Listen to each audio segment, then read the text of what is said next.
হঠাৎ করে আমাদের মাথায় একটা আইডিয়া এলো। ভাবলাম অনেকদিন তো বাসার সবাই মিলে কোনো অনুষ্ঠান করা হয় না, তাই কোনো না কোনো ভাবে সবাই মিলে কোনো একটা ছোটখাটো পিকনিক করা যায় কিনা। এই ভাবনা থেকে আমরা প্রথমে কথা বললাম আমাদের বাসার 3 তলার ভাবির সাথে। ভাবিকে বললাম যদি বাসার সবাই মিলে একসাথে একটা পিকনিক করি কেমন হয়। ভাবি কথাটা শুনে খুব খুশি হলেন। তিনি বললেন অনেকদিন ধরেই বাসায় এমন কোনো প্রোগ্রাম হয় না, আমরা চাইলে অবশ্যই এটা করা যায়। এরপর ভাবি দায়িত্ব নিলেন পুরো বাসার প্রতিটা ফ্ল্যাটে কথা বলার। আর সবচেয়ে মজার ব্যাপার হলো পুরো বাসার সবাইকে রাজি করাতে তার মাত্র 10 মিনিটও লাগেনি। 1 তলা থেকে শুরু করে 5 তলা পর্যন্ত সবাই এক কথায় রাজি। এরপর আমরা সবাই মিলে বাজেট নিয়ে আলোচনা করলাম, কি করা যায়, কত খরচ হবে, কতজন মানুষ, সবকিছু নিয়ে কথা হলো। সবাই মিলে সিদ্ধান্ত নিলাম আমরা খিচুড়ি রান্না করব। প্রায় 30 জন মানুষের আয়োজন। এই বিশাল দায়িত্বটা ভাবি একাই নিজের কাঁধে তুলে নিলেন। কি লাগবে, কিভাবে রান্না হবে, কে কি করবে, সবকিছুতে তিনি লিড নিলেন। এর মধ্যেই তাসদিদ আবার একটা আবদার করলো। ও বলল বারবিকিউ করতে হবে। বাচ্চা মানুষ, ওকে আর না করতে মন চাইলো না, তাই সিদ্ধান্ত হলো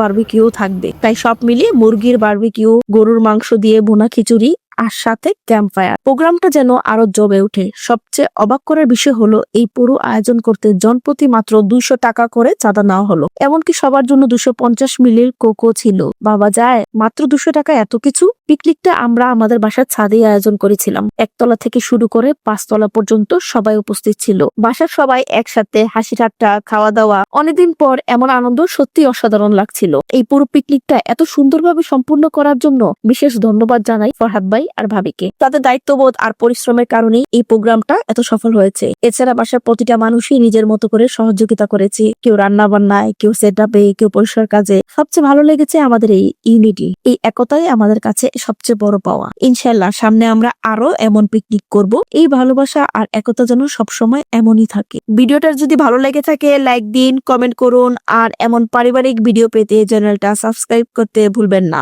কেমন টেস্ট কেমন হয়েছে? অনেক টেস্ট হচ্ছে।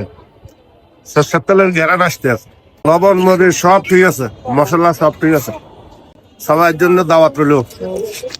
খাওয়ার আগে এটা দাওয়াত দিবেন আপনি। আমরা খাইতে আছি, আমরা অনুষ্ঠান করতে আছি, সবাই যেন ভবিষ্যতে এভাবে সুন্দর করে একটা অনুষ্ঠান করতে পারে।